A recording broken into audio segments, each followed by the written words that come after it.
আচ্ছা, একবার ভাবুন তো ৬৫ বছর বয়স পর্যন্ত গাধার খাটুনি খাটার এই যে অলিখিত নিয়ম, এটা যদি আমরা স্রেফ মানতে অস্বীকার করি, কেমন হয় ব্যাপারটা?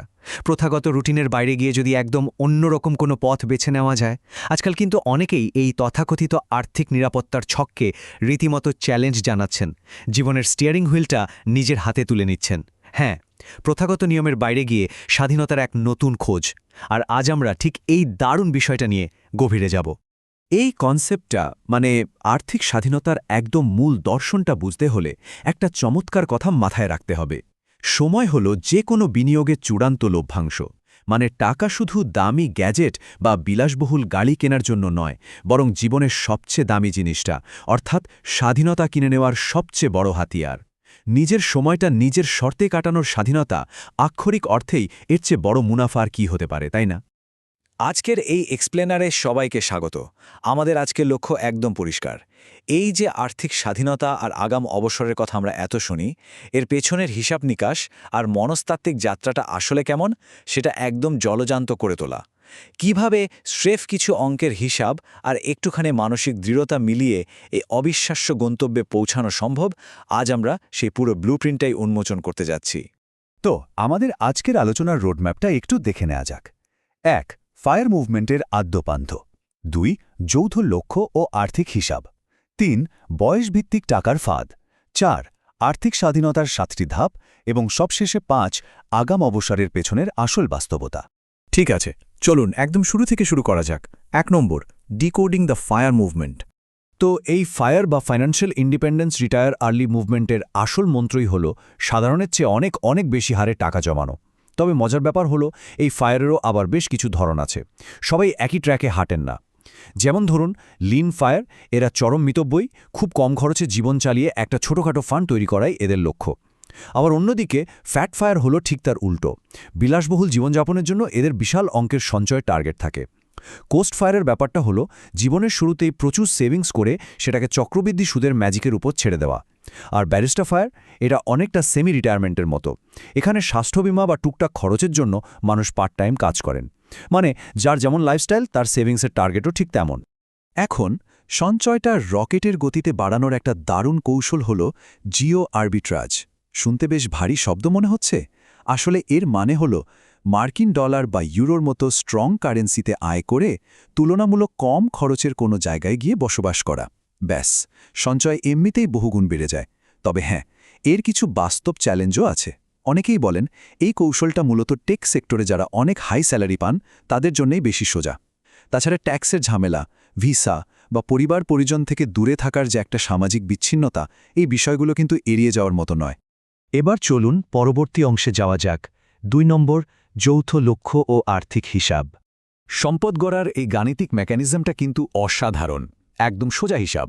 যদি আমরা আয়ের মাত্র ১০% সঞ্চয় করি, তাহলে ১ বছরের খরচের টাকা জমাতে টানা ৯ বছর হাড় ভাঙা খাটুনি খাটতে হবে। কিন্তু এই সঞ্চয়ের হারটা যদি কোনোভাবে বাড়িয়ে ৫০% নিয়ে যাওয়া যায়, ম্যাজিকটা দেখুন।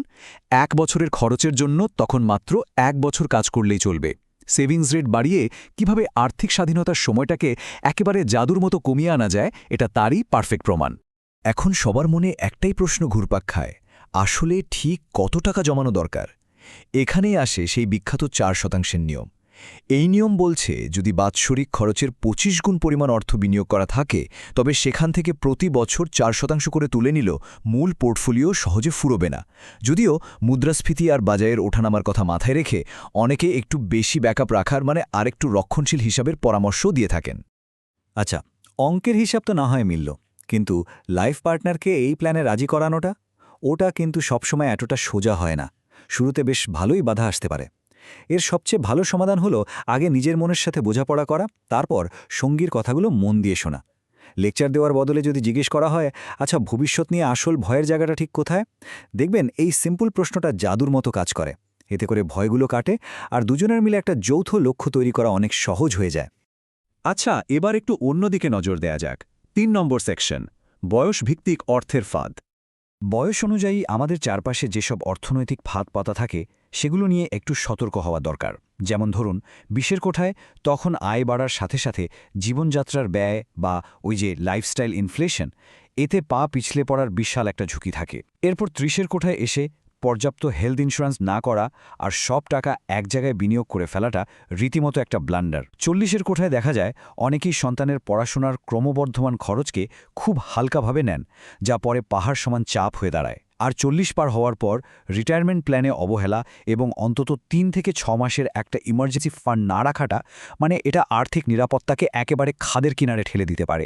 এই ফাঁদগুলো কিন্তু চক্রবৃদ্ধি সুদের বিশাল সুবিধা থেকে আমাদের বঞ্চিত করে। চলুন এগোই। ৪ নম্বর, আর্থিক স্বাধীনতার ৭টি পর্যায়। দেখুন, আর্থিক স্বাধীনতা কিন্তু ঘরের লাইটের সুইচের মতো নয় যে চাইলাম আর অন করে দিলাম। এটা ধাপে ধাপে অর্জিত একটা দারুণ জার্নি। এই শুরুর ধাপগুলোতে মানুষের মানসিকতায় একটা বিশাল পরিবর্তন আসে। একদম শুরুতে আমরা অন্যের উপর নির্ভরশীল থাকি, যেখান থেকে ধীরে ধীরে টাকার ব্যাপারে একটা সচেতনতা জন্মায়। দ্বিতীয় ধাপে নিজের কিছু বিল নিজে দেওয়ার মাধ্যমে আত্মবিশ্বাস বাড়তে থাকে। এরপর তৃতীয় ধাপে এসে যখন আমরা ১০ থেকে ১৫% সঞ্চয় করতে শুরু করি, তখন মাইন্ডসেটটাই পাল্টে যায়। তখন আর শুধু কোনো মতে টিটে থাকা নয়, মানুষ ভবিষ্যৎ গড়ার স্বপ্ন দেখতে শুরু করে। আর চতুর্থ ধাপে এই যে ৩ থেকে ৬ মাসের একটা এমার্জেন্সি ফান্ড, এটা জীবনে এমন এক অভাবনীয় স্থিতিশীলতা এনে দেয়, টাকার ব্যাপারে সারাক্ষণ যে একটা ভয় কাজ করত, সেটা উধাও হয়ে গিয়ে জীবনে একটা চমৎকার নিশ্চয়তা চলে আসে। তো চলুন এবার দেখি এই স্বাধীনতার পরের ধাপগুলোতে ঠিক কি হয়। আর্থিক স্বাধীনতার উন্নত পর্যায়ে পৌঁছালে দৃষ্টিভঙ্গি একেবারে ১৮০ ডিগ্রি ঘুরে যায়। তখন আসল টার্গেট আর টাকা জমানো থাকে না, ফোকাসটা চলে যায় সময়কে সর্বোচ্চ কাজে লাগানোর দিকে। পঞ্চম পর্যায় থেকে শুরু করে আংশিক অবসর নেওয়া, আর সবশেষে সপ্তম ধাপে গিয়ে উত্তরাধিকার এবং চারপাশের মানুষকে সাহায্য করার মতো বৃহত্তর উদ্দেশ্যে মন স্থির হয়। এটা সত্যি একটা অসাধারণ ব্যাপার। এবার আমরা একদম শেষ অংশে চলে এসেছি। ৫ নম্বর, আগাম অবসরের বাস্তবতা। এতক্ষণ তো অনেক প্ল্যানিং হলো, কিন্তু সব লক্ষ্য অর্জনের পর যখন ওই প্রথাগত ফুল টাইম কাজটা সত্যি সত্যিই শেষ হয়ে যায়, তখন মনের ভেতর ঠিক কী চলে? ফায়ার কমিউনিটির রিয়েল লাইফ এক্সপিরিয়েন্স বলছে, আগাম অবসরের পর অনেকেই এক ধরনের সিদ্ধান্তহীনতার ক্লান্তি বা ডিসিশন ফ্যাটিগে ভোগেন। বছরের পর বছর ধরে প্রতিদিন অফিসে যাওয়ার যে একটা সেট রুটিন ছিল, সেটা হুট করে হারিয়ে গেলে জীবনে বিশাল একটা শূন্যতা তৈরি হতে পারে। এতগুলো বছর ধরে যিনি একজন চরম সঞ্চয়কারী বা সুপার সেভার ছিলেন, তার পক্ষে হঠাৎ করে একজন আরামদায়ক ব্যয়কারী হয়ে ওঠার এই মানসিক লড়াইটা কিন্তু মোটেও সহজ নয়। এই নতুন স্বাধীন জীবনের সাথে খাপ খাইয়ে নিতে বিশাল একটা মনস্তাত্ত্বিক প্রস্তুতির দরকার হয়। আর একদম শেষে এসে একটা কথা শুধু ভাবার জন্য রেখে যাই। যখন বেঁচে থাকার জন্য আর ওই টাকার পেছনে দিনরাত ছোটার কোনোই প্রয়োজন থাকবে না, তখন সত্যিকারের স্বাধীনতা আমাদের কাছে ঠিক কী দাবি করবে? আর্থিক স্বাধীনতার এই চূড়ায় পৌঁছনোটা আসলে কোনো গল্পের শেষ নয়, বরং এটা সম্পূর্ণ নতুন আর অর্থবহ একটা মনস্তাত্ত্বিক যাত্রার সূচনা মাত্র। আশা করি আজকের এই এক্সপ্লেনারটি নতুন করে ভাবতে সাহায্য করবে। এতক্ষণ সাথে থাকার জন্য অনেক অনেক ধন্যবাদ।